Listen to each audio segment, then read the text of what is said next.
বা এটা কথার কথা না। জান্নাত জিনিসটা, জান্নাত জাহান্নাম জিনিসটা গল্প গুজবের ইস্যু না, সিরিয়াস ইস্যু। হয় জান্নাত নয় জাহান্নাম। আমার সারা জীবন ব্যবসা বাণিজ্য হলো না, ক্যারিয়ার হলো না, চাকরি হলো না। আমি একটা কথা সবসময় বলি, প্রবাসীদের মসজিদগুলোতে বিশেষ করে প্রবাসীদেরকে একটা কথা কমন শুনতে হয়, সেটা হলো তোর পরে বিদেশ যায় তোর চেয়ে বেশি জমি জমা কিনছে কেমনে, তুই কি করলি? হ্যাঁ, একই কথা মায়ের, একই কথা বাপের, বন্ধু বান্ধবের, বউয়ের, সবার একই কথা। তোর লগে একসাথে গেছে, যা 20,000 টাকা পরিশোধ করছে, দেনা দায়িক পরিশোধ করছে, এলাকা জমি জমা সব কিনা ভরাই ফেলতেছে, বাজারে দোকান নিছে, শুনছি ঢাকাও ফ্ল্যাট বুকিং দিছে। আর তুই কি করস? তোর সাথে একসাথে গেছে, প্রতি বছর একবার করে আসে, তুই 3 বছর আসতে পারস না, তোর টাকা হয় না, কি করলি তুই? এই কথাগুলো খুব বেশি শোনা লাগে না আপনাদের? এটা কেন হয়? ওই যে বললাম, পুরা ফ্যামিলিকে টাকা দিবেন, এটা তার মাথা ঢুকেছেন, আপনার মাথাও পোক ঢুকছে, তার মাথাও পোক ঢুকাইছেন। সেও মনে করে টাকা দিতে পারলেই ছেলে আমার সাকসেস,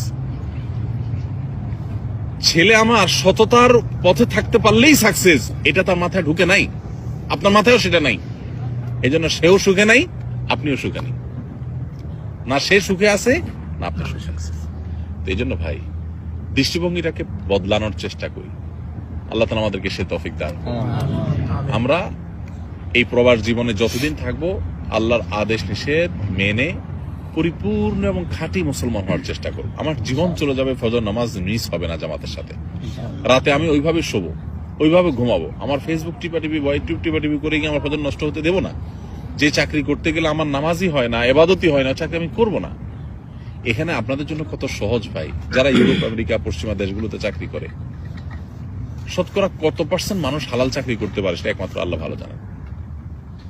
অফিসে ছেলে মেয়ে যে মিক্সিং যে পরিমাণ হয়, চাইলেও নিজেকে বাঁচাতে পারে না। মিউজিক ছাড়া মাথা ঘোরানোর কোনো জায়গা নাই, সব জায়গায়, টয়লেটের ভিতরে মিউজিক, এমন অবস্থা। জিন্দিগিটা মিউজিকের ভিতরে গড়ে ওঠে। এমনি নামাজি মানুষ ভালো চলতে চায়, কিন্তু আপনারা এখানে সৌদি আরবে মাশাআল্লাহ আল্লাহ কত ভালো রাখছে, বলে কোনো তুলনা হয়? 1000টা দুঃখ হয়তো আপনার থাকতে পারে, কিন্তু আপনি এখানে উপার্জন করতে গিয়ে ভেজাল পৃথিবীর যে কোনো দেশের তুলনায় সবচেয়ে কম ভেজাল।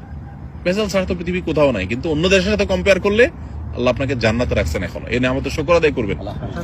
আমাদের ভাইরা যারা রেস্টুরেন্টে, এখানে যে ভাইয়ের রেস্টুরেন্ট আছে, আরো অনেকে রেস্টুরেন্টের সাথে এখানে ইনভলভ আছেন মাশাআল্লাহ। ইউরোপ আমেরিকাতে রেস্টুরেন্ট মানে কি? বার, মদের বোতল থাকতেই হবে, হ্যাঁ, হারাম থাকতেই হবে। তো আল্লাহ তাআলা তো আমাদেরকে সেফ রাখছেন, তাই না? এখন বাকিটুকু